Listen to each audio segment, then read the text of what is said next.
feeling good.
Matt Reeves finally gets off his ass and completes the Batman script, and Denis V is denied his right for final edit of 007. And where in the world is Pete? Oh, it's time for class. Class is in session! Roll call. Bueller. I'm gonna be late for class. Bueller. Am I hallucinating here? Just what in the hell do you think you're doing? I'm late for class. You are mine now. You belong to me. Did you study for the test? No more complaining. No more Mr. Kimblett to go to the bathroom. Nothing. There is no bathroom. Hello, classmates. Welcome to Middle Class Film Class. I'm your host for today, Tyler. And I'm Joseph. And Pete's not here with us, obviously. He's gone. He's gone up into the Great White North. But we have a great show for you today, regardless. Welcome everyone on YouTube Live and otherwise. And of course, the OG audio only classmates in podcast land. Yes, so we broke into the studio to record Forced our an way episode. Yeah, we forced our way in, yeah. Yeah. Again, we had to fight Brie. I was gonna say we had to battle her, This but is the second time we've had to do this. yeah, And this was the last time was almost exactly a year she's ago. a formidable opponent. I would say that. Yeah, she might be, shorter than both of us, but she's very nimble. Yeah. Well, I mean, at the end of the day, we're men, so I don't know what that means. okay. Yeah. So, how is everything going with you, Joseph? Are you enjoying our summers? The start of our summer season? I'm not tired of it quite yet, but it's a hot weekend. Yeah. It's about almost 100 degrees. Yeah. It said it was going to be 100 degrees today. Yeah, this weekend. I like the freeness of just wearing a t-shirt and shorts. But I know at some point I will be miserable, Yeah. as most people in this area of California tend to be. Yeah. It's been pretty temperament though. So Far. I don't know. I emotionally prepared myself for the summer because after last summer's fiasco with the 2-week 120 degree weather days, I was like, okay, I just need to emotionally prepare for the worst. So when it does happen, I'm fine. Like I expected it. I didn't expect it last summer. Oh yeah, yeah. It's kind of rough. Well, Pete's up there gallivanting. That's the word I was looking for. Gallivanting, gallivanting up in Canada with his mom. Yeah, in Banff. Yep, he's got 2 cucumber slices over his eyes and a white robe with a drink next to him. It's poolside. What do you drink in Canada? Maple syrup. I don't know. I never really thought of. What's a Canadian cocktail? That's a good question. What kind of liquor are they drinking up there? I would assume it's something dark. Something smoky, maybe. Smoky, yeah, because it's cold, so it keeps you warm, keep your belly. Yeah, so heated up. he's enjoying that comfortable weather up there. Yeah, And, I hope nothing for the best for him, and I hope he gets back safely. Yeah, Due to the state of our union, I don't know. yeah. But yeah. I guess we'll see what happens. His last name is Beta. Yeah, he might get. We shouldn't make light of that, but we should make light of some gab and chatter. Oh, well, okay, hold on. Find some charity, ye lad. Now's the time for gab and chatter. All right, gab and chatter, movie news, movie discussions, what have you. Joseph, what do you have for us this week? Well, big news in the Bond universe. It's ever living in the back of everybody's mind, like who the next Bond is going to be, as if most people even care. It's kind of like the Pope choosing of the Pope. Yeah, it feels like it. It's our American version of that, even though it's a British story. Yeah. But yeah, so big news for people fans of Bond, I guess. Director Denis Villeneuve will be taking the helm, supposedly, of the next Bond movie, Bond 26, the 26th installment of a Bond movie. Very excited. And met with a sort of a mixed reaction in my household, because I mean he's made nothing pretty much but like bangers so far in his hasn't had a miss in his career, and I have faith that he would make a good Bond movie. It's just him entering the universe of Bond, I think, is where the mixed feelings come from. It's like going into making a television show, or going into direct an episode of a television show that's been long-standing already. Right. You know, it already has all this lore and all this stuff, and it's not an original property at all. And I know he's like adapted the Dune movies, and some other, like Arrival was a short story, and all this stuff. So, but he's made movies like Sicario and Polytechnique and Blade Runner 2049, which is obviously a legacy sequel, but it stands on its own. Yeah. So I'm like cautiously optimistic about it. I know he'll make a very solid movie overall.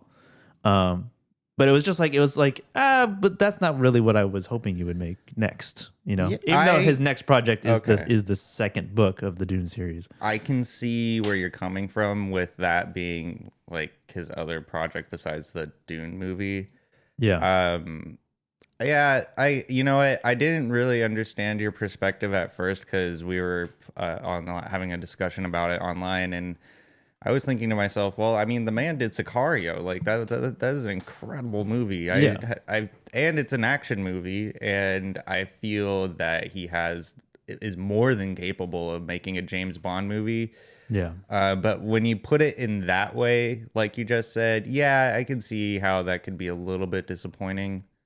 Yeah, because the Bond movies, like, they're kind of like sci-fi movies a little bit. There's a lot of technology in there that is pretty outlandish. Definitely elevated, elevated reality for sure. Elevated reality, grounded sci-fi, kind of. Yeah.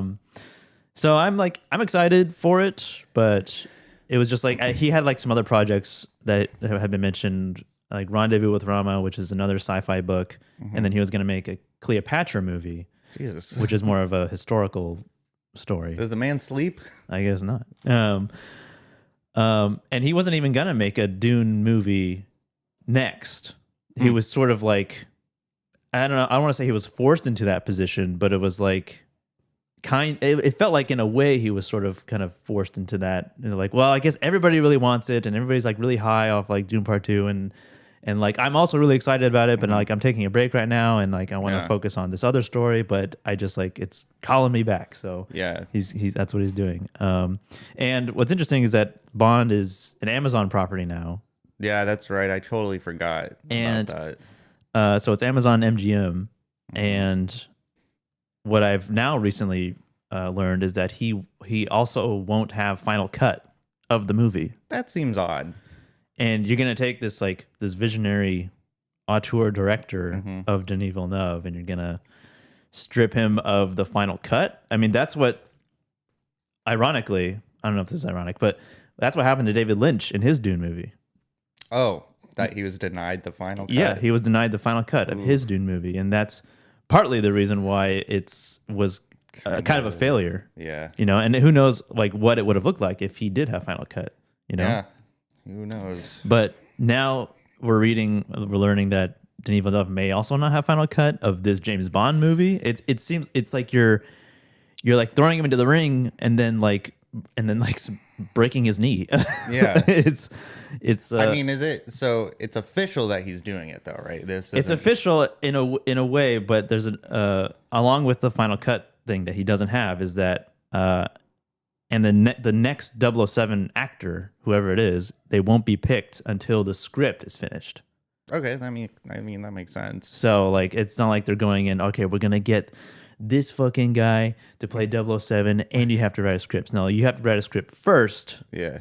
And then we'll see based on what you've written who would fit. Yeah. And right now, like the conversation's been going on for so long that like the actors that people were suggesting have now gotten too old to play James Bond. Yeah. So like Idris Elba was a big a lot of people wanted him. Yeah. A lot of people. Hot. Yeah, and like in many ways he still is. But I don't know. I don't know if that sort of died down now. And also Dev Patel was mentioned, but now it's like Aaron Taylor Johnson seems like a more likely candidate. He's got the physique. He's British. And now even Tom Hardy, who's now kind of aged out, and even that story that Pete brought up saying that he was basically like I don't know if I have any action movies left in me because Yeah, because he's like messed Bruce up. Wayne in Dark Knight Rises. Yeah. Right? He's got no cartilage in his knee. Yeah. So I don't know who it's gonna be. Who would you want? Who would you want it to mean- be? Do you have any? I mean, do you care about Bond at all? I don't actually. I enjoyed the Daniel Craig Bonds enough, but I never was. Seems like Casino Royale was like your favorite. Yes, Yeah. I love that movie. Yeah. I don't know. A part of me wants an older actor to play James Bond. I know Daniel Craig is like older, but like I think like we were always starting out with James Bond like in his like peak performances. Mm-hmm.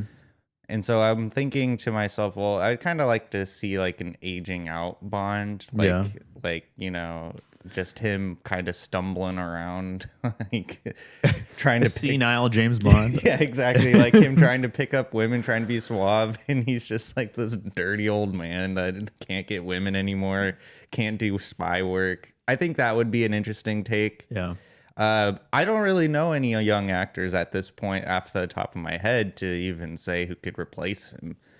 Yeah, me either. I'm not like on the up and up on Yeah. like young British actors to I don't know. that are like action oriented, I guess. Yeah, you know, it's interesting that thinking about that now because I guess I'm just watching stuff with older people. Maybe because I'm myself am getting older. Maybe you should play James Bond. Yeah, totally. You know what? They should make a James Bond movie where the actor, the character of James Bond is not actually a spy, but he is just like has schizophrenia Ooh, and like. I like where you're going with this. And it's like a Shutter Island type thing. where Yeah, oh man, that's awesome. Everybody just goes along with it. Yeah, oh man, that's really Sure, cool. James. Yeah, we got to catch the guy with the glass in his face. See, now I could do that. I could play that character. It's because it's pathetic enough for me to play it. He's just like hallucinating the whole time. Yeah. He just has illusions. Well, that stinks that he doesn't get final edit in his potential James Bond movie. I mean, I think he has not made a miss of a movie, and so for Amazon to be like, yeah, no, you're not gonna. Yeah, well, we'll take it from here, Denis. Yeah, We'll you take shoot it the from movie, here. we'll edit it. Like, wait, what? Yeah. Like, do you see the movies that I make? I know. I mean, Blade Runner, not commercially successful, but it's very much loved by a lot of people. It's very regarded. It's funny about that movie specifically is I didn't think I was going to like it. I kind of begrudgingly watched it because of the show. Mm-hmm. And then we watched it and I was blown away. I was Yeah. blown away. It's such a good movie. I understand why it wasn't commercially successful, but I think it's highly regarded. Yeah, now. nowadays, yeah. Yeah. So yeah, it's Bond 26, which is weird because in the last Bond movie, unless it's just it's like the same number, 007. Mm-hmm. But it can't be James Bond anymore, right? I mean, Unless he's going back to like or maybe baby Bond babies. Like, have we gotten a Bond like origin? Like, I don't think so. I mean, I know, like, I think in like Skyfall they kind of touch on his past, Yeah. but we don't like see it. I don't think. No, I don't think so. Like Bond in the Academy, Bond in the. That'd be interesting. I mean, that would be it.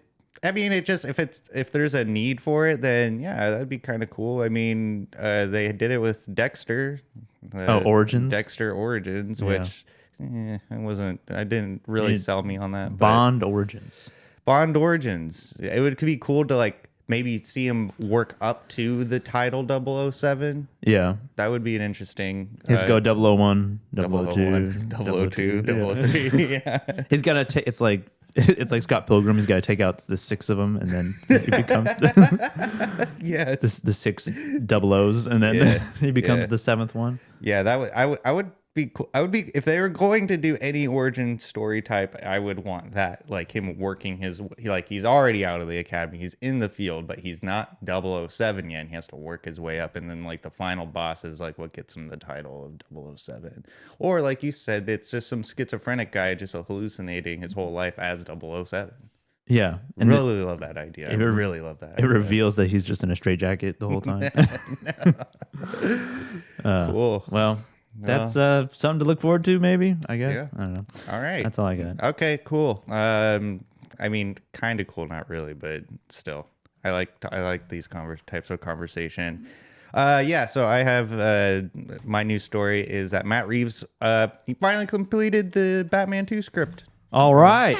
Yeah, finally. He did it. Yeah, he posted on social media. They blurred out like the title and everything, but it just had like the bat symbol like on a stack of pages, and everyone was trying to edit the picture to see like what it says. Isn't it just say Batman Part 2?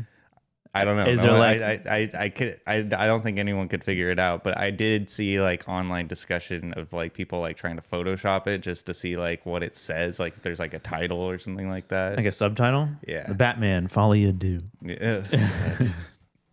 I heard. I still haven't seen that movie yet. I'll be curious what you think about that. Yeah, I mean, I've heard. I mean, it'll be rough to get through the musical part. I mean, I'll have. I mean, Even yeah, as a musical fan myself, it was rough to get through. I heard it was like bad on purpose. I mean, that's kind of a cop out. We did it on purpose. It was bad on purpose. Yeah. So I mean, there's nothing really more like there's no information on what the movie is going to be about or like any subtitle or anything, but it is completed. And so now we can get the ball rolling and have production start in January 2026. Oh, great. I thought we were already in 2026 for some reason. I don't get know confused too. Yeah, so January 2026, it starts filming in London with I believe the release date's in 2027. So we got a couple of years ahead of us.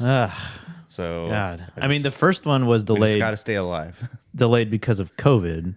Like the filming was delayed because of COVID. Yes. Right? Yeah. And then it came out in 2022, right? Right? April? Yeah. Like something like that? Yeah, it was April 2022, I remember. Oh, man. So it's been 3 years, and they finally completed the next script. Yeah.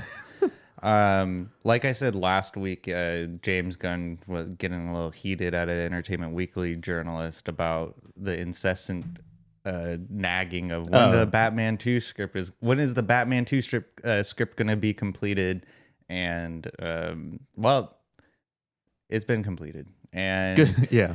I wanted to ask you, what villain would you want to see as the main villain in the second Batman? The main villain. Well, we got the Riddler, right? The first, in the first one. We got the Riddler and more or less the Penguin. Oh yeah, Penguin is sort of like a secondary, kind of like secondary bad guy, but he's not necessarily the villain. He's just a bad guy because they use him for information. Yeah. Right. La Rata. That's the worst Spanish I ever heard. Why are you showing me this? Yeah. Anyway. Oh. Great impressions.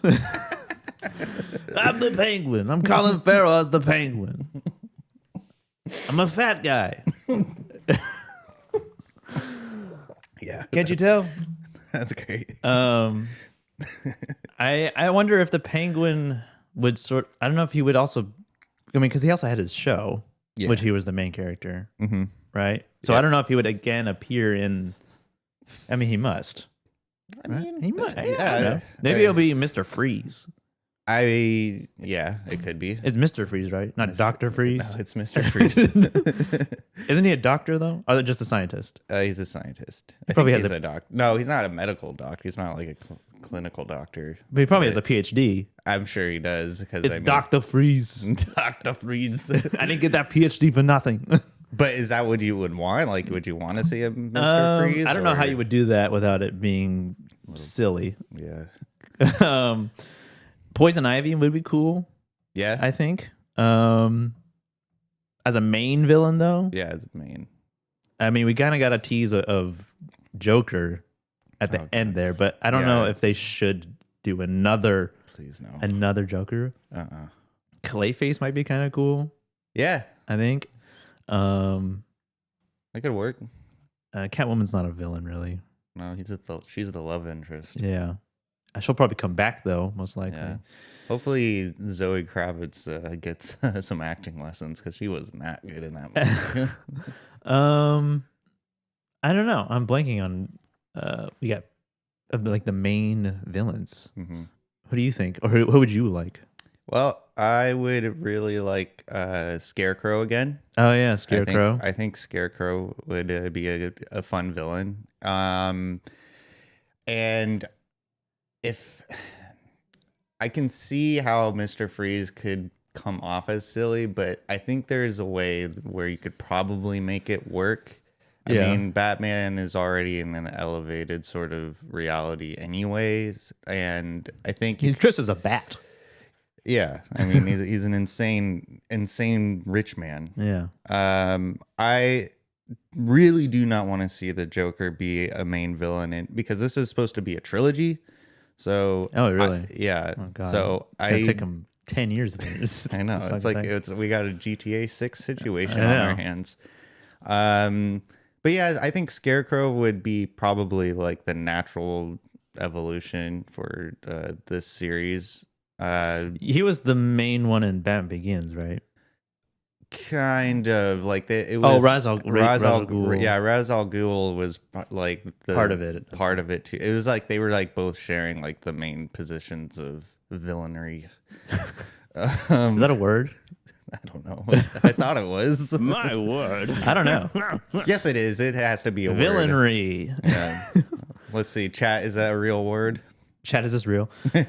And maybe what I think would be really cool that I haven't seen in a live action Batman movie yet is you remember that villain Man Bat where he's, yeah, that would be awesome. Is that like he's a bat on top and a man on the bottom? No, he's just like this. He has a man's body, but he's like, you know, also a bat. Like genetically? Yeah. No.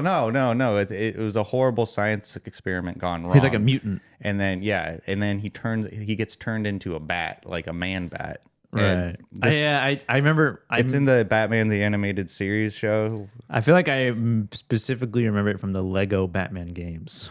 Oh, yeah. I've never played those games. Yeah, I think Man Bat is in there. Yeah. And because I think you play as him. You can play as him. See, because that would be like, you know, they could, instead of the noir leaning aspect, they could lean into the horror, body horror. Oh, Man Bat? Yeah, Man Bat. I'm Man Bat.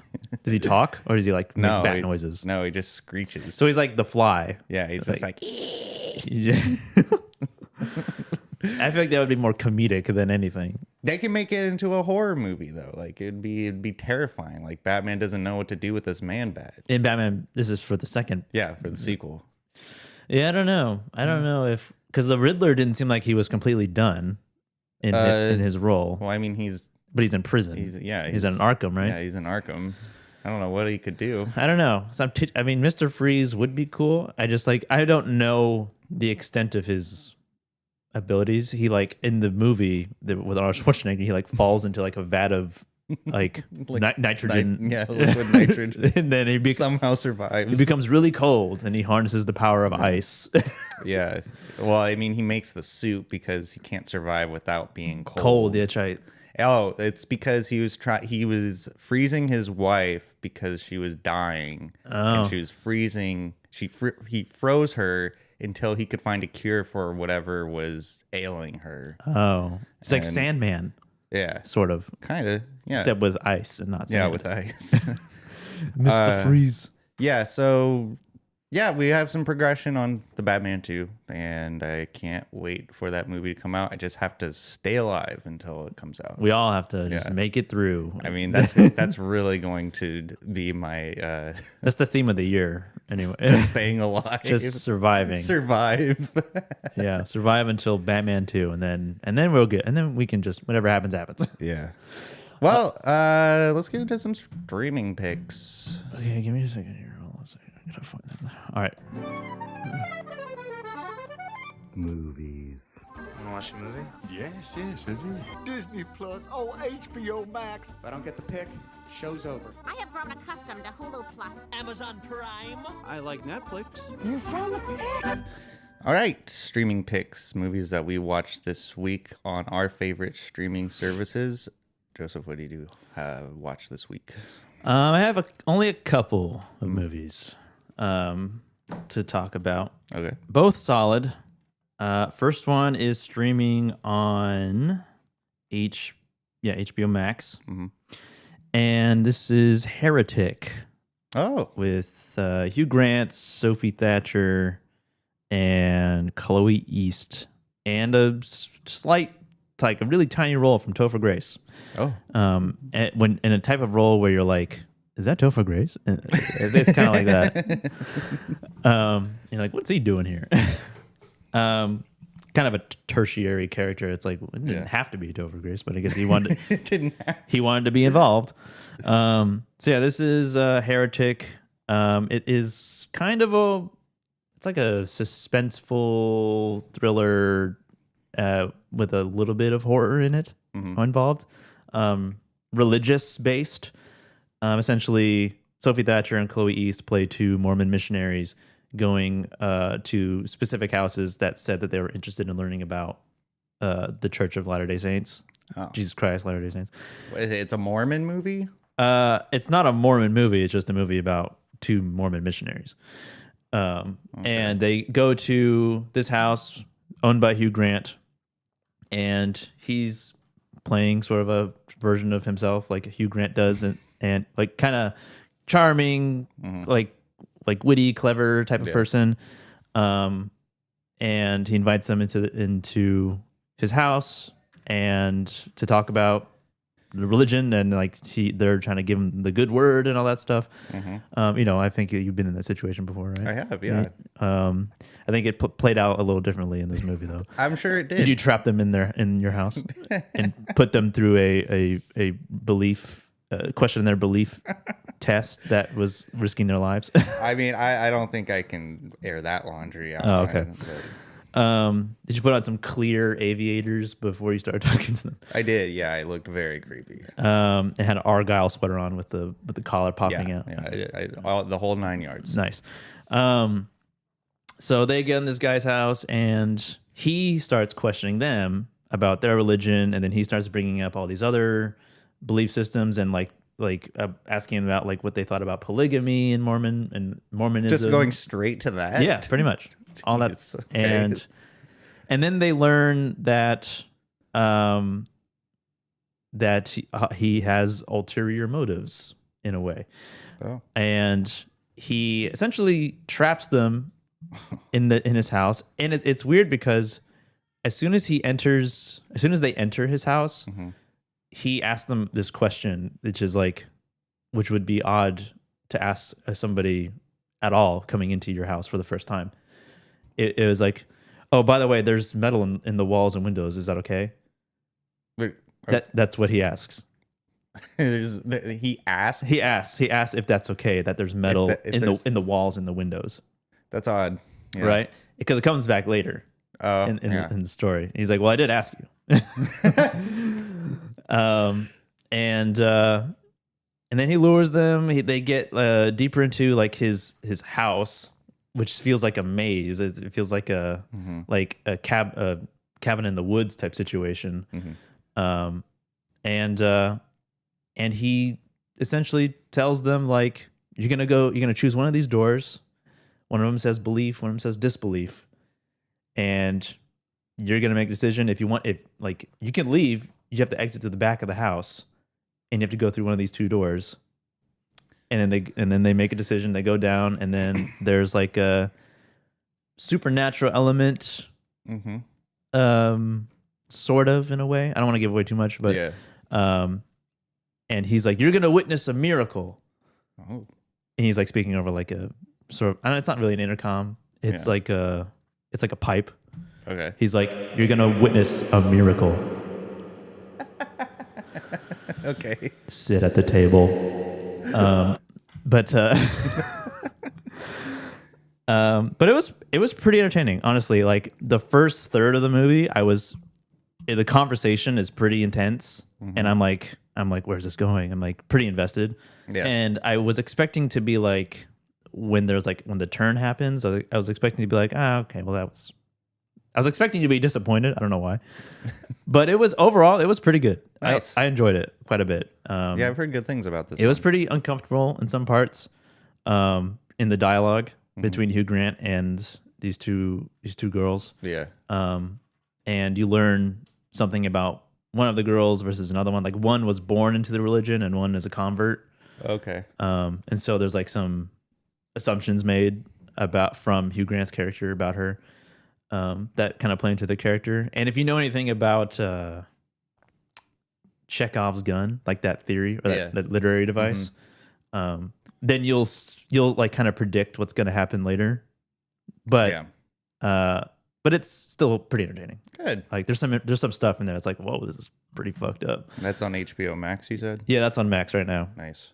So Heretic, pretty good, pretty solid movie. And then I watched a movie that on Blu-ray that Pete let me borrow like a few months ago. I've had it for a while, and I finally watched it yesterday. Called Blown Away. Were you blown away? I wouldn't say I was blown away. I was blown away by the terrible Irish accents. But this is streaming on Tubi and Pluto, so free. Nice. Starring Jeff Bridges and Tommy Lee Jones as our main characters. Jeff Bridges plays a bomb squad veteran.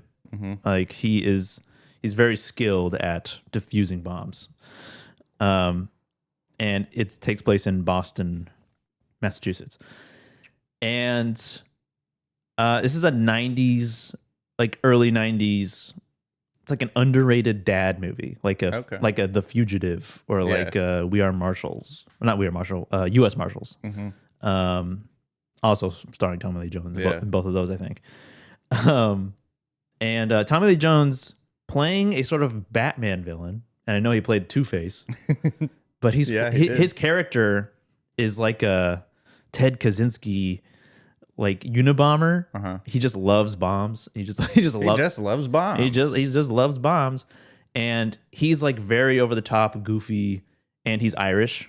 Okay, and so that's where I wasn't sure if it was a bad Irish accent.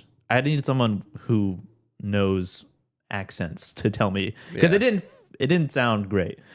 So he's like the antagonist, and he just is blowing stuff up. And the opening of the movie is he is in a prison and he escapes via bomb, via condom bomb. Condom bombs. Yeah. And that's the very beginning of the movie. And then he ends up in Boston. And he has an old rival, and it's Jeff Bridges' character. And his team of the bomb squad is being targeted by Tommy Lee Jones, and you don't really know why specifically.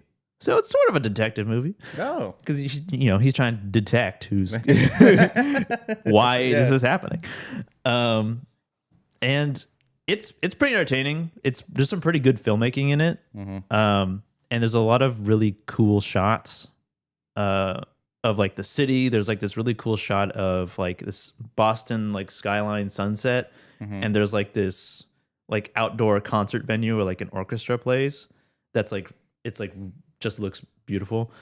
And then there's some other moments that are very 90s action heavy, like running away from a bomb and yelling no, or running towards someone who's about to get blown up and going no, yelling no. Nice. And pretty entertaining, pretty dramatic, also a little over dramatic at moments. But pretty solid, like Sunday afternoon action movie. Nice. Like you would watch on TNT or something. Yeah, I can see that. So yeah, definitely a movie that I've never heard of until Pete let me borrow it, and entertaining. If you want a 90s action bomb exploding movie with like a borderline Batman villain of Tommy Lee Jones, it's you could do a lot worse. All right. And that's on Tubi and Pluto. Sweet. Yeah, that's all I got. Cool. I only have one streaming pick this week, and that is Hustle and Flow. Hustle and Flow. Yeah. I've heard of it. This is a detective movie? It is not a detective movie. Okay. It is a slice of life kind of movie where this guy, he is a pimp, and he doesn't want to be a pimp anymore, and he gets jealous of... I don't want to be a pimp anymore. He gets jealous of this local rapper that kind of made it pretty big in the rap game, and so he gets inspired to be a rapper, and A rapper. then he makes a demo tape. Everyone thinks it's really good, but he wants to give the demo tape to the bigger star, and he is successful at doing that, but it's kind of like a tragic ending. Doesn't die. I mean, this movie is like Spoilers. This movie is from 2005. Oh, okay. It's 20 years old. Yeah, I mean, so People born in 2005 are 20 years old. yeah, That's crazy. that is. I gave it 3 stars on Letterboxd. I will read my review of Okay. it, which was Letterboxd. Letterboxd. Oh, wait, hold on a second. Oh, do we even have? No, we don't have it. We don't have it on the board anymore. No, not anymore. I'm trying to be better at writing the movies, reviewing the movies that I watch. Tyler's Letterboxd review. All right, I said it was fine. I feel like there was flashes of creative brilliance, but was ball twisted to be appealing to general audiences. Wish this was a short film because I felt it would have been more impactful, but overall I do not regret watching.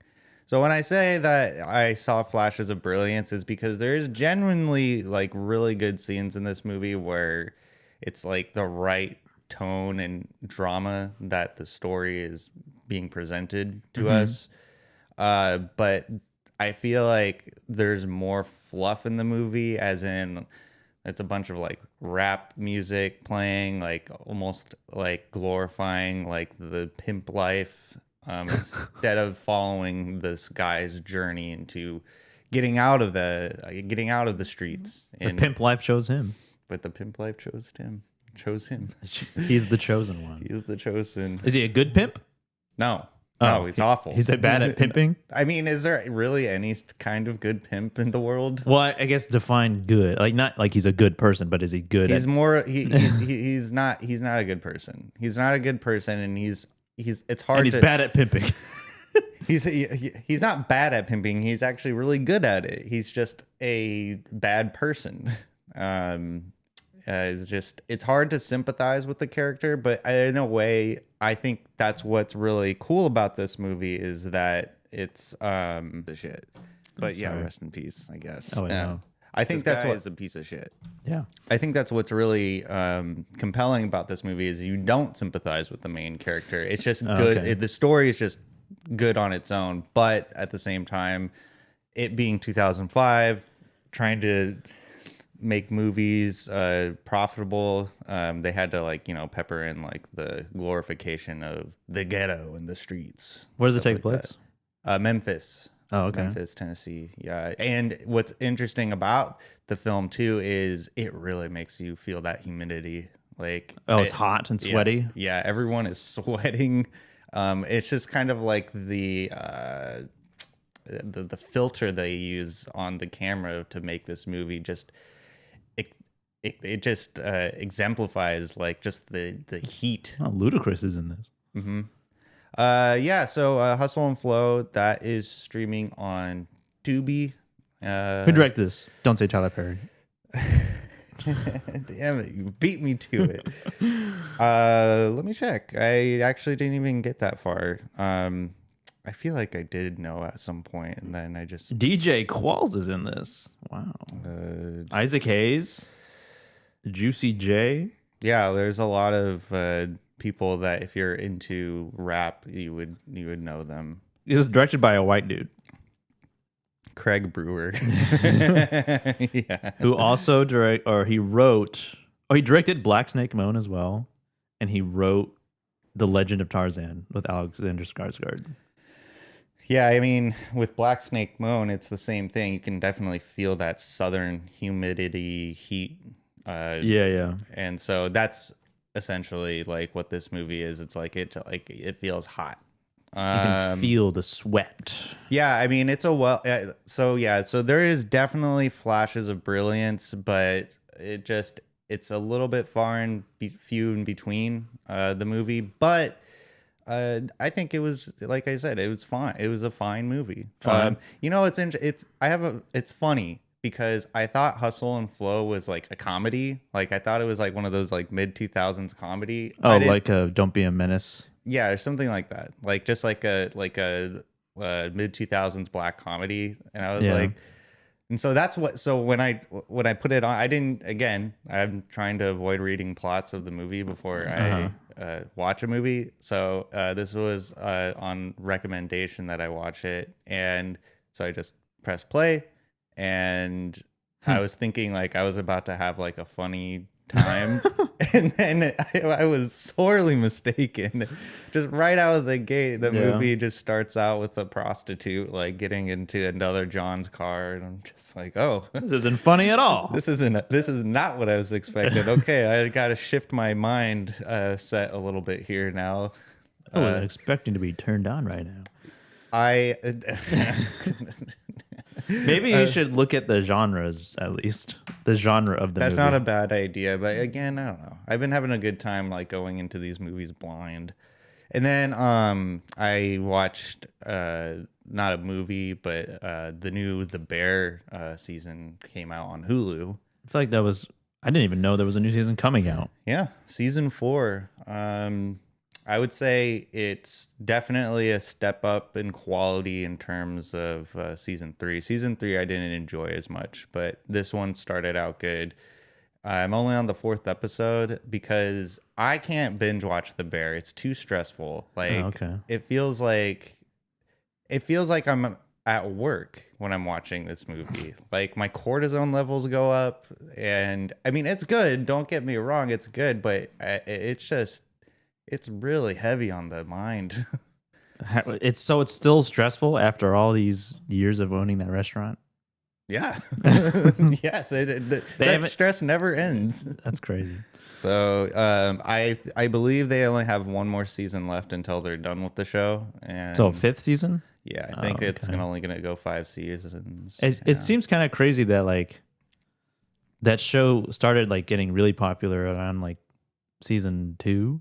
Like I started getting in the zeitgeist of like everybody knowing, at least everybody knowing about it. Yeah. And then it felt like it's rapidly just like time has already progressed so much that we're already in the 4th season. Mm-hmm.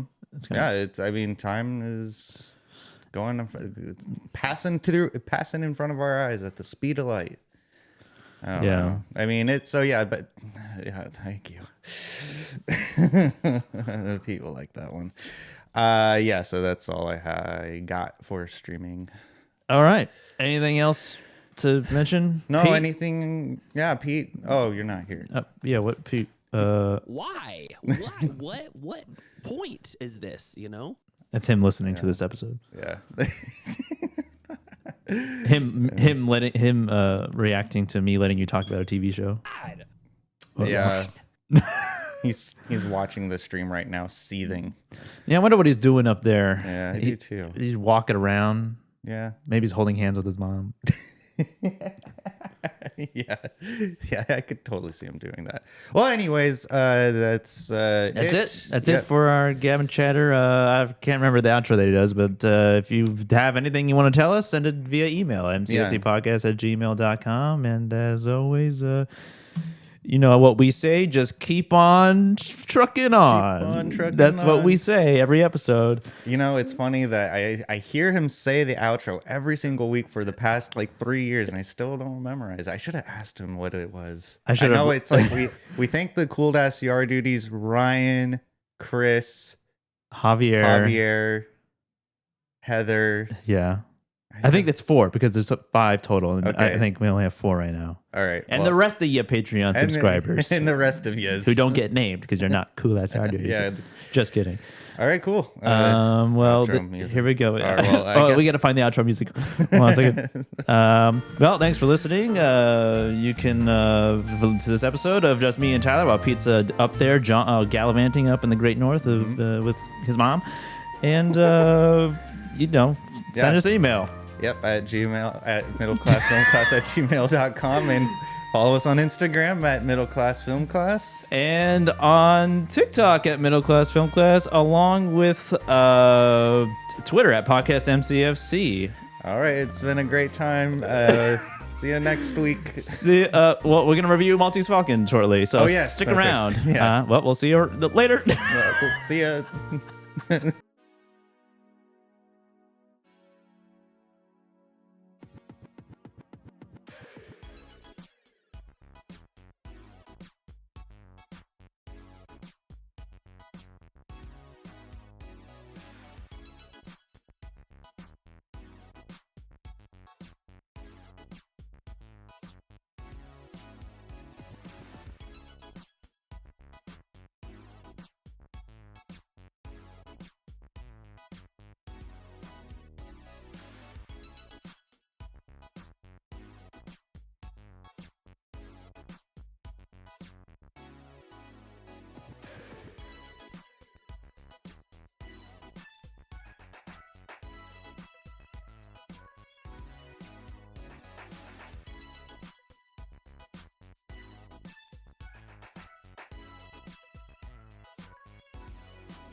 could just listen to this song all day. Welcome to Middle Class Film Class Movie Review Edition for our Detective June. Yeah. Yeah, Detective Detective Movie June. Detective Movie June. We are going to be reviewing the final movie, the Patreon pick for Detective Movies, The Maltese Falcon. I'm going to tell you an astounding story. The story of the Maltese Falcon. You don't say. Men and women hunting this evil bird. But every story has the same ending. Murder. Mad. I haven't lived a good life. I've been bad. Worse than you could know. We were talking about a lot more money than this. There are more of us to be taken care of now. That may be, but I've got the Falcon. You may have the Falcon, but we certainly have you.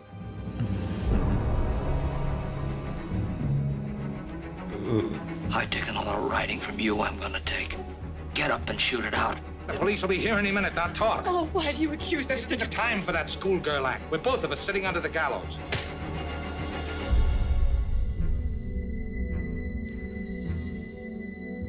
The Maltese Falcon. Yeah, The Maltese Falcon, a classic 1941 noir movie. Possibly the first one, maybe. Yeah, I mean it's very well. No, I don't think so because it's a remake of the 1931 film. Possibly the second one. Starring Humphrey Bogart as private investigator, Sam Spade, Mary Astor as his femme fatale client, and Peter Lorre and Sidney Greenstreet as villains. The film follows a life and death quest for a jewel-encrusted falcon statuette in San Francisco. The film premiered in New York City on October 3rd, 1941. Probably one of the best times to watch this movie in the beginning of the fall. I would love to have seen that. And it was an immediate success, eventually becoming one of the first 25 films selected by the Library of Congress to be included in the National Film Registry as culturally, historically, or aesthetically significant in 1989.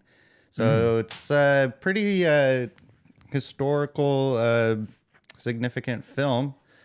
I would assume this is both of your first time watching it. Yes, it is. Yeah, it's mine as well. And it sounds like Pete has seen this before, but yeah, he kind of insinuated that he's not here to defend himself. No, he's not.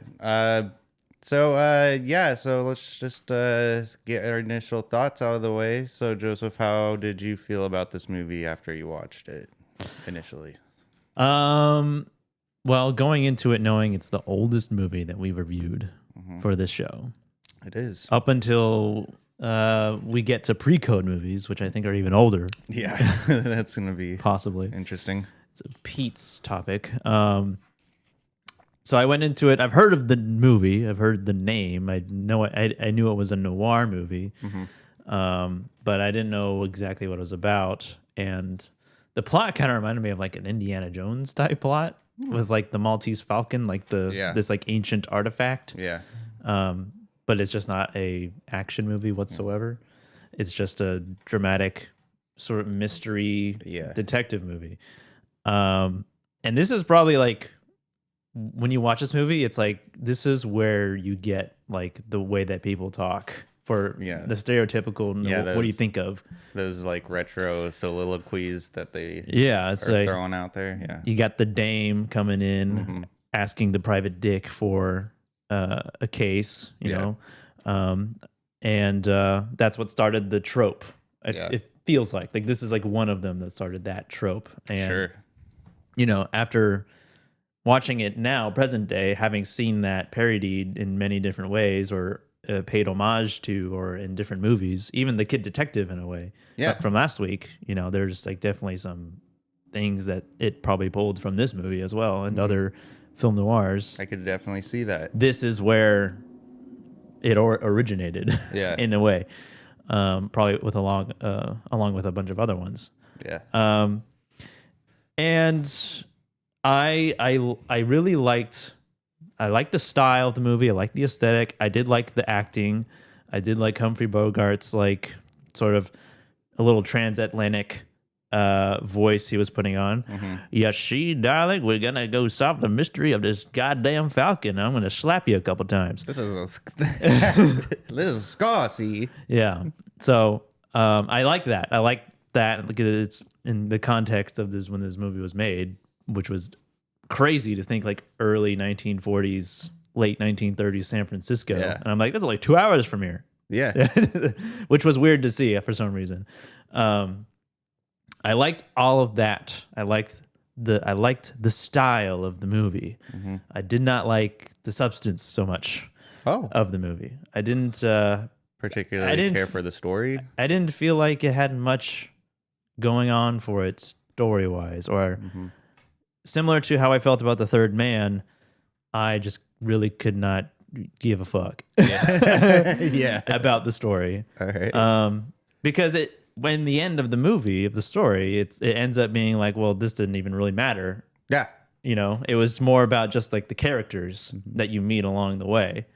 With Peter Lorre being that sort of like the way he talked was sort of like a, hey, you know, where's the falcon? We're gonna find you with his little bug eyes.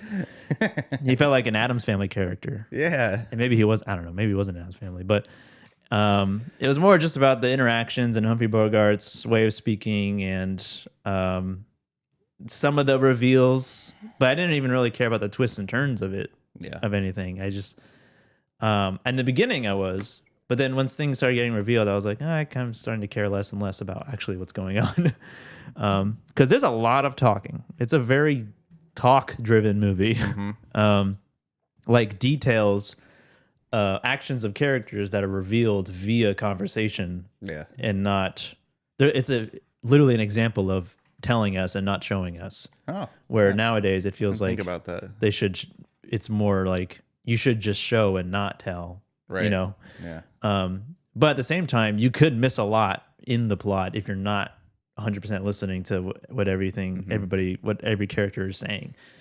So that was kind of a hard, I guess, mental state to get into to be able to follow everything. Like it would probably take a couple more watches to really fully understand the motives of characters or the reason why decisions were made off camera.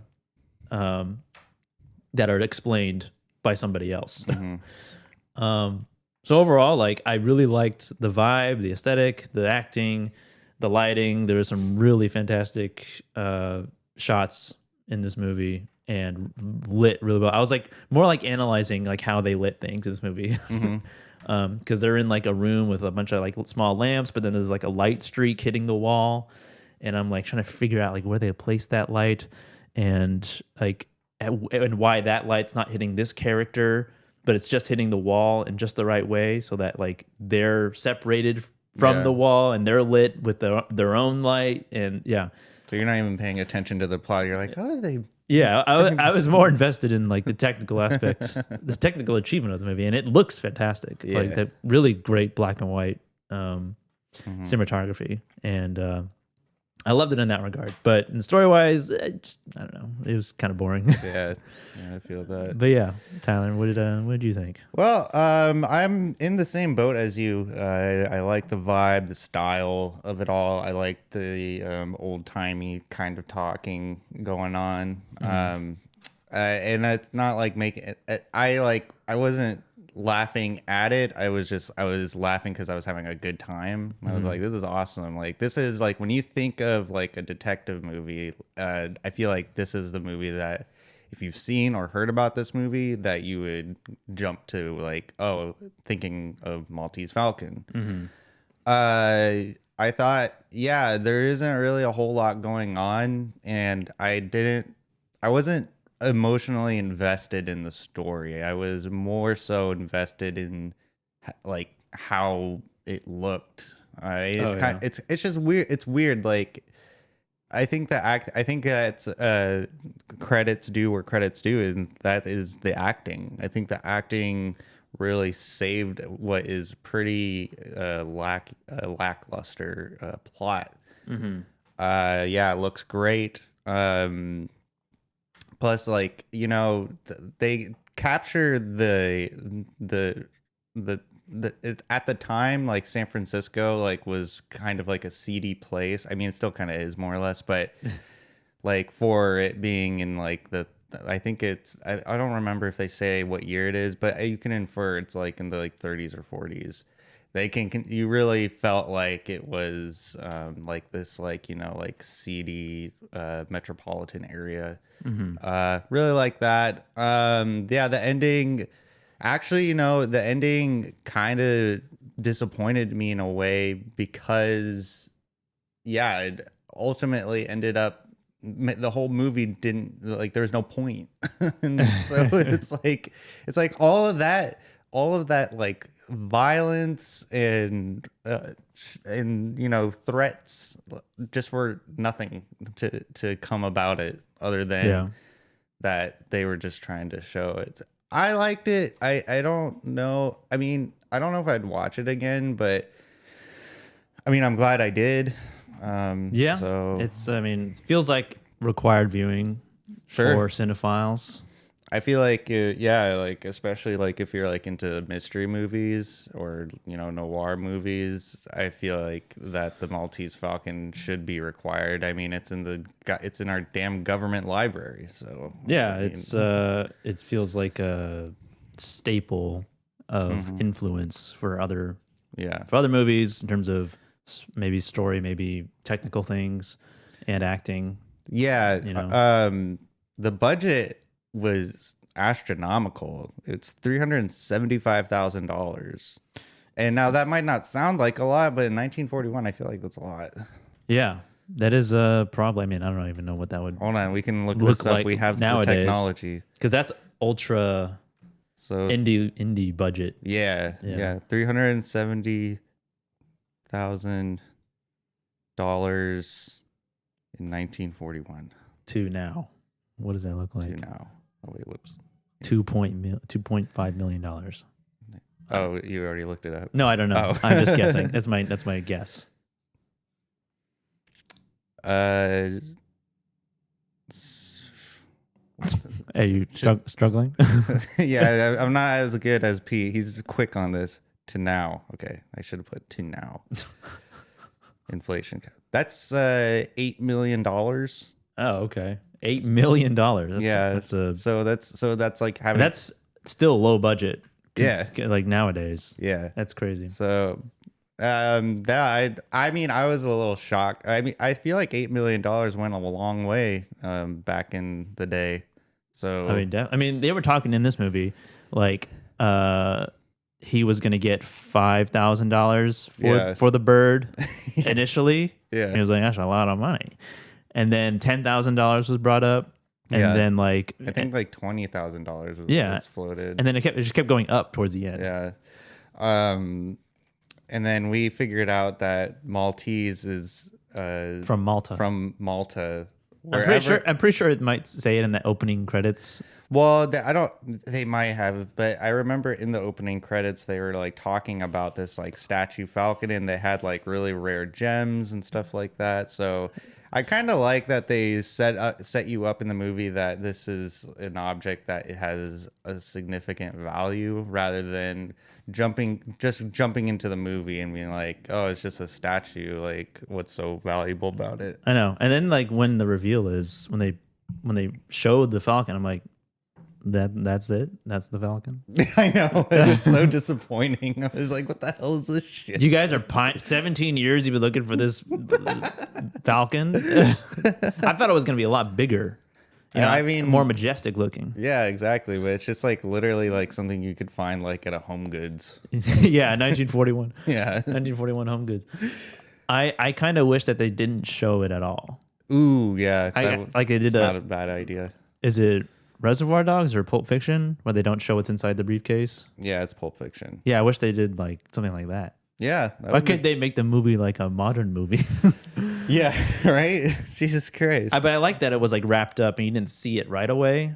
Yeah. So they held on to that reveal until like the very end when he's like a little kid on his birthday, like just ravaging like the wrapping to take it off. And he's like tearing it up like it's Christmas morning. 17 years I've been waiting for this.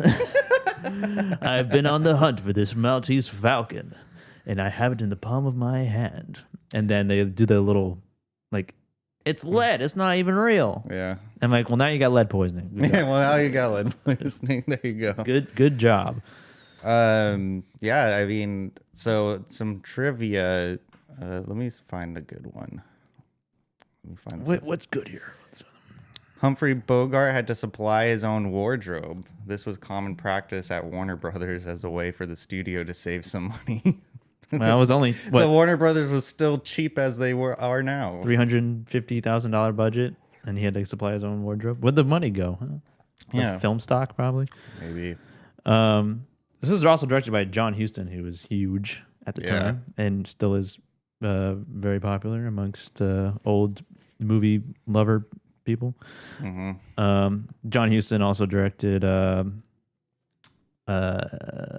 He was in Chinatown apparently, which is ironic, or is that ironic? Because we also reviewed that. Yeah. He directed in 1980. He was directing all the way up to 1987. The last movie called The Dead. And it had some pretty good reviews. Here's a pretty long one that looks like it's interesting. It says an inordinate amount of smoking is done by the main actors in this film. According to then studio employee and future screenwriter Stuart Jerome, this resulted in a feud between studio head Jack L. Warner and stars Humphrey Bogart and Peter Lorre. Warner hated to see actors smoking on the screen, fearing it would prompt smokers in the movie audience to step out into the lobby for a cigarette. During filming, he told director John Huston that smoking should be kept to a minimum. Bogart and Lorre, thinking it would be fun to annoy Warner by smoking as often as possible, got their co-stars Mary Astor and Sidney Greenstreet to go along with the joke. During the initial filming of the climactic confrontation, all four actors smoked heavily. After seeing the rushes, Warner fiercely called Huston to his office and threatened to fire him from the picture if he didn't tell Bogart and Lorre to knock it off. Realizing their prank had backfired, Bogart and Lorre agreed to stop smoking on camera. However, when the next series of rushes came back, it was obvious that the lack of smoking by the actors was taking away from the sinister mood of the scene. Huston went back to Warner and convinced him that the smoking added the right amount of atmospheric tension to the story, arguing that the characters would indeed smoke cigarettes while waiting nervously for the Maltese Falcon to arrive. So they were basically smoking in spite of Warner Brothers, and then Warner Brothers got mad. And then John Huston realized, well, actually, you know what? This prank was shitty of you guys to do, but it actually looks good on screen. Keep smoking.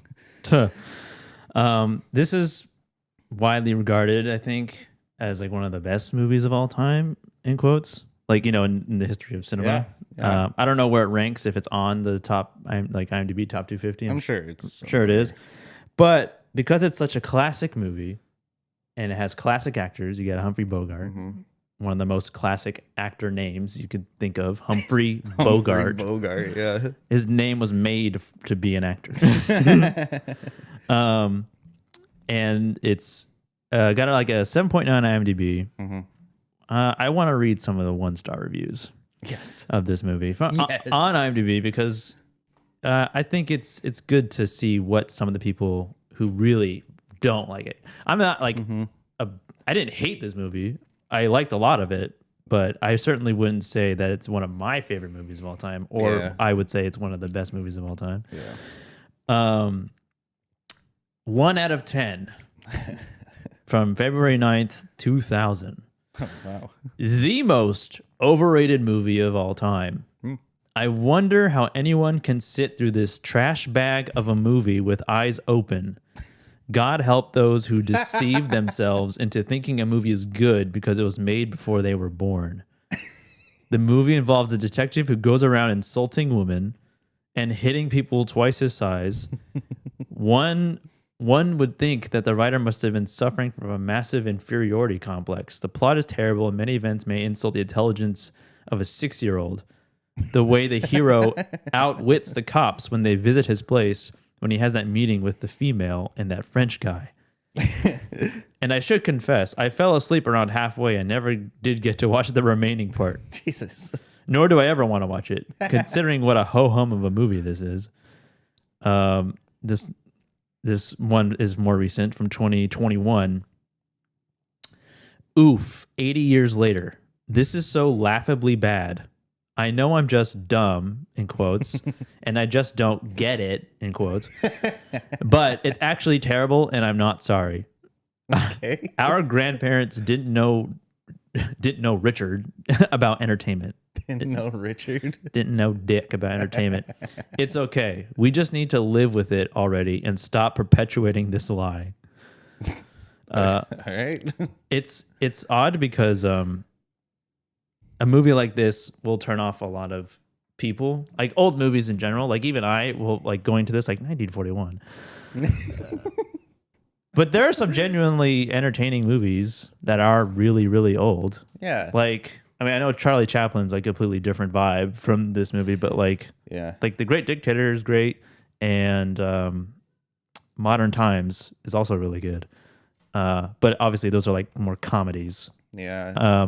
I mean, I can see how someone would not enjoy this movie or even classic movies in general, because I used to be a person who didn't like classic movies. I just didn't get it. It wasn't until later in my life where I appreciated the more classic movies.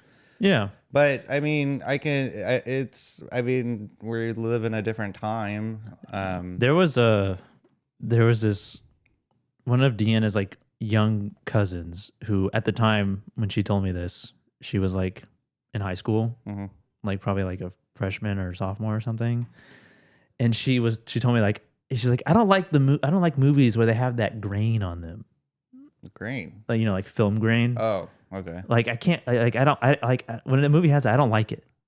Like she doesn't like any movies that had at the time. I don't know if it's different now, but she was like so she wouldn't watch a movie earlier than probably 2000. Given that she was also born that same year. Jesus Christ. So I was like, yikes. Yeah, I mean that's a little bit extreme. But your tastes change and you're exposed to different things. Like going into Chinatown, I was not expecting to like it that much. Same. As much like along with like other maybe 1960s movies. There's a part of me that slightly dreads watching them, because of certain technical things like this, like the sound design, like the sound mixing. It's like sometimes it's just like really grating on the ears. Yeah.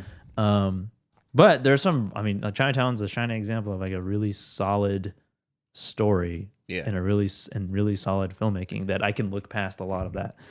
Yeah. And then even in a movie like this though, it still had like a lot of great technical things about it, but the story wasn't just not there for me. And it was just not interesting to me. It really wasn't interesting. And the one thing that these older movies have that I don't like, this was like much akin to The Third Man and this movie, is they play this goddamn whimsical music. Like, oh, it's like silly. Yeah, just throughout the, like, it seriously takes me out of the movie because it's supposed to be serious. Right. And they're playing like this like happy, like, like Tweety Bird kind of music. Yeah. And it takes me out of the movie. So it's more work for myself to look past that to really get into the movie.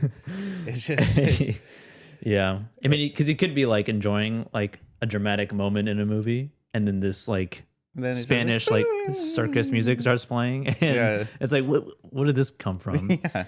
I just don't get it. Maybe there's some historical significance that can maybe shed some light on why they did that. I'm sure there is. I probably look it up, but yeah, that's the one thing I don't like about these classic movies is like it could have like a really good vibe, really good plot, and then it just completely takes you out.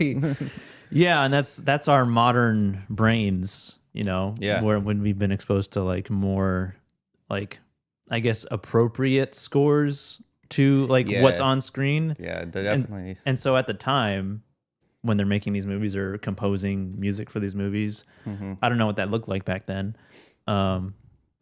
People's idea of dramatic music was probably a lot different than what it is now. Sure. And so when they hear that music, it's like at the time it was fitting, but nowadays it's like it doesn't make any sense. Like no, it doesn't. When in that song, that like circus song, I think I talked about this. Yeah.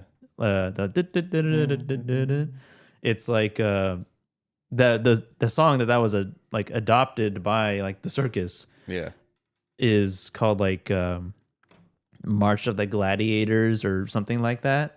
And the original composer, he like gave up the rights to the song and it was sped up by the circus. So it's like now it's taken on a new has a new connotation when you ever hear it. You just think of like clowns and peanuts. Not gladiators. Yeah, not like gladiators with like swords and chopping people's heads off, you know?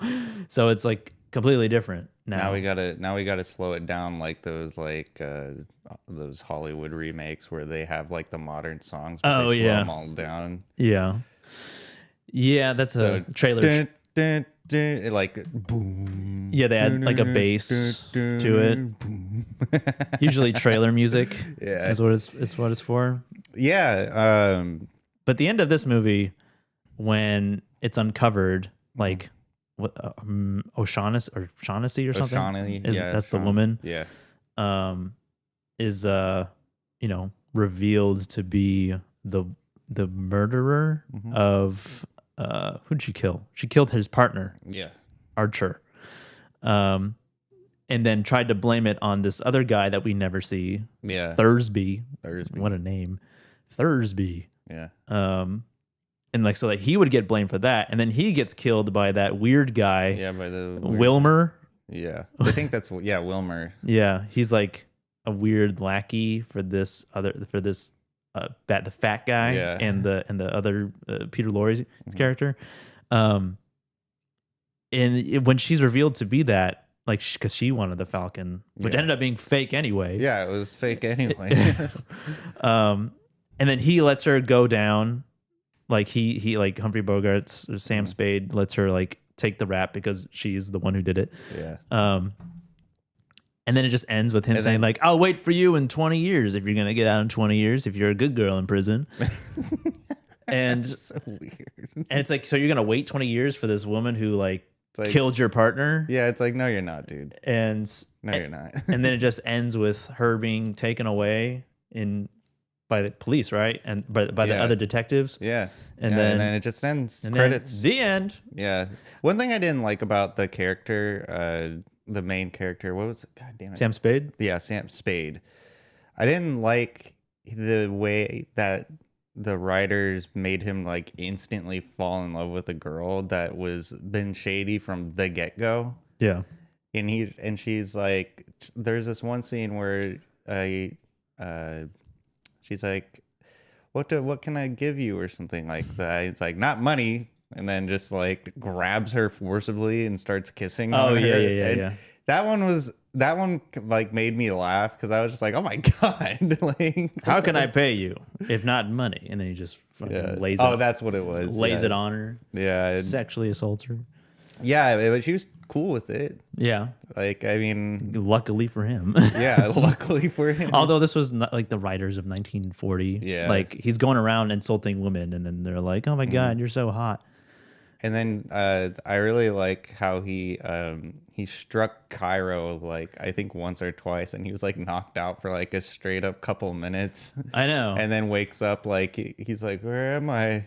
It's like, no, that dude would not. If it takes you like a couple of minutes to wake up, like, you gotta go to the hospital. That's some brain damage shit. I know. I mean, I know I'm not trying to look for it to be realistic, but it's just kind of funny, like when movies portray like these sort of things that would require like serious medical attention or legal repercussions. Yeah, and just hand waved.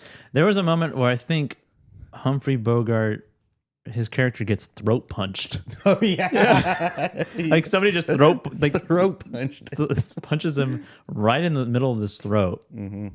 I'm pretty sure it was him who got throat punched. It was badass. Yeah, yeah.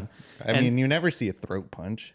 And it's weird, like these old movies where they have like the bad guys and the protagonist in the same room, and they're not like actively trying to kill each other. They're just talking. You know, it's like it's this weird dynamic because they want the Falcon, he has the Falcon, but he's not telling them where it is. And they're just like, oh well, whenever you want to tell us. But we'll give you $10,000 for it. Yeah, and then we'll give you another $10,000 or something for it. Yeah. He just basically just wants the most money he can get out of it. Yeah. And then he's like antagonizing Wilmer, the weird quiet guy, and he's like, "You've been riding me all night long, and I've had enough. Let's have a shootout, like a Western style shootout, a duel." Yeah, and then he knocks him out. Yeah, he punches him, knocks him out, so he's out cold. And then like, let's pin it on this guy. And they're like, I don't know about that. Okay, let's do it. And then he wakes up and he's gone. Yeah, he like vanishes. Yeah. The Falcon shows up, and he's got the envelope full of $10,000. And then it's just like this weird. It was just really odd. It was kind of like it was really drawn out. Yeah, this whole last thing, agree. and then the reveal that it wasn't real, and then Cairo is like, "This is lead, you fool! Of course it's fake." The other guy, whatever his name was, that we stole it from, of course he like swapped it out for a fake. Yeah, 17 years ago, and it's fake. And then the guy's like, "Well, can I get my $10,000 back?" And he's like, "Sorry, kid. I did my job. You paid me for a job, and I got the money for it. So you're shit out of luck." And then he asked him, he's like, "Well, you want to join us on searching for the real Maltese Falcon?" This is where like the Indiana Jones part comes in, because like they're like the executive producers of like treasure hunters. But then they leave, right?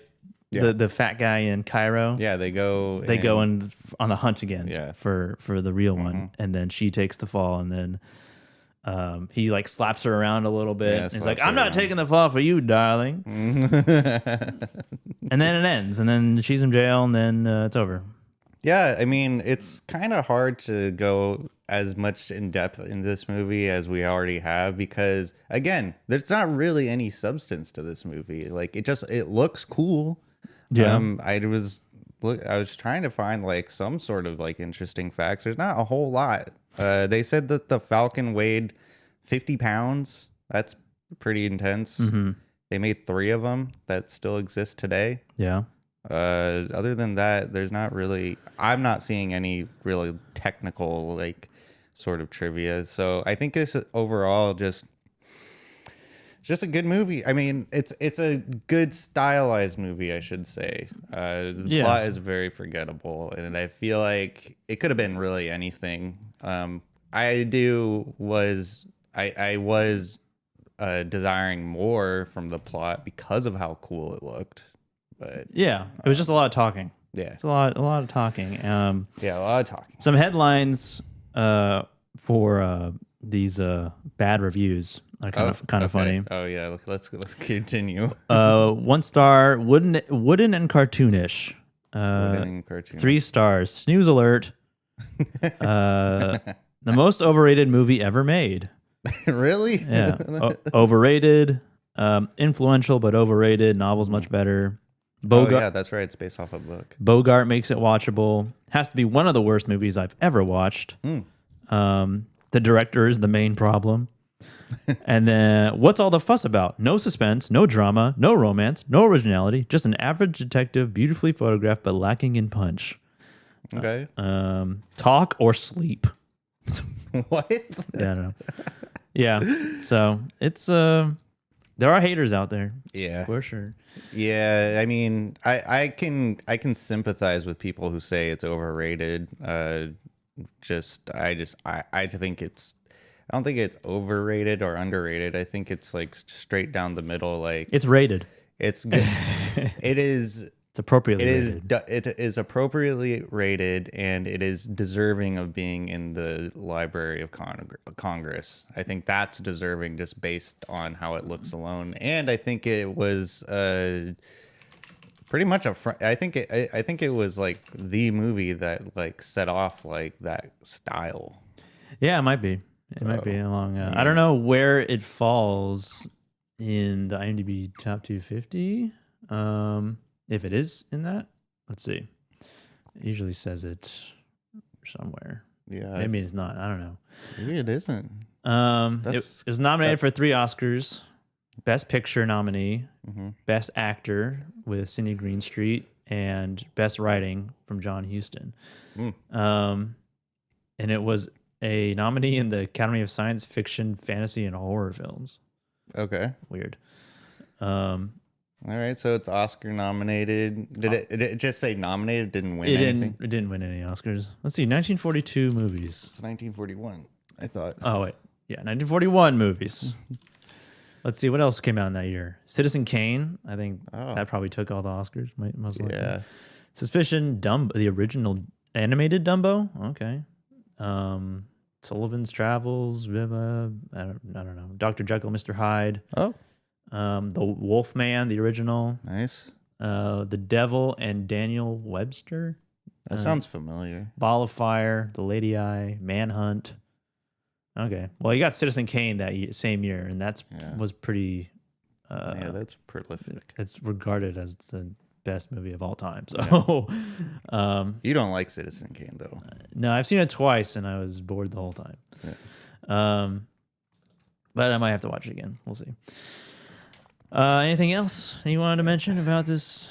You know, I mean, I mean, that's pretty much it. It's let's just get some grades on this baby. Joseph, what would you grade the Maltese Falcon? It's an interesting movie to grade because I feel like there's a lot to maybe unpack in terms of the plot. But I don't know if I would want to go through it again to do it to learn more. So I think can't remember what I gave. I think I gave Third Man a B+. I think I like this a little bit more than Third Man. So I think I would give it an A-. Because a lot of technical things for me are carrying this movie. Yeah, for sure. Yeah. Well, okay, A-. I would have to grade this movie a B+. Mostly based on the stylized aspect of it all. Just what is that? I don't know. Yeah, just based on the style alone gives it a B+. Plot is just not really that interesting.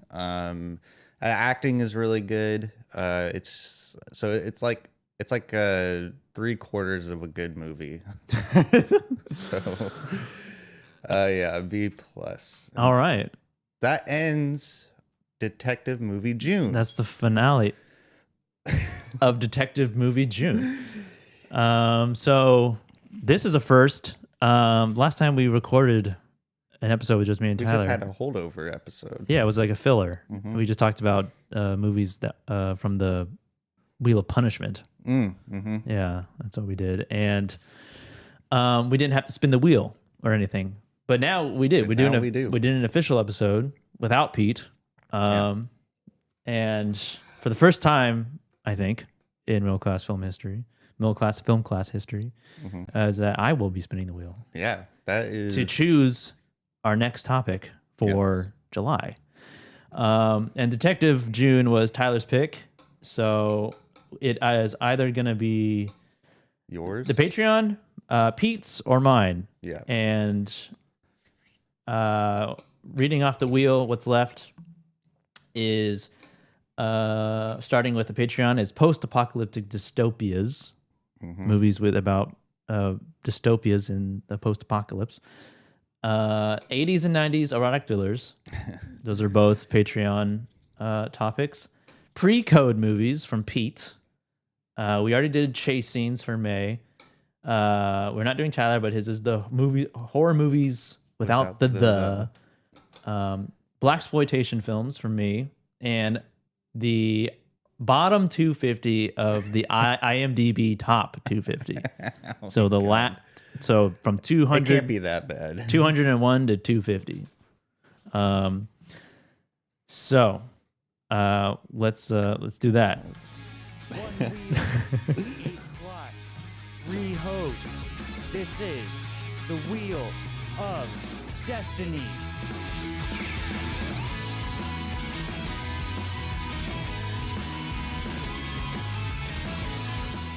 Okay. All right. The wheel's well lubricated, I think. Yes. Here it is. For all you watchers out there, or YouTube watchers. Here's how it sounds. That's what it sounds like. Yep. And we're going to give it a spin, picking our next topic. And hopefully it doesn't land on something we've already picked. So I have to spin it more than once. All right, you ready? Yeah, I'm ready. All right, here we go.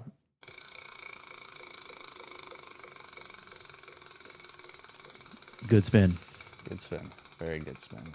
Get the ASMR. All right, call it, Tyler.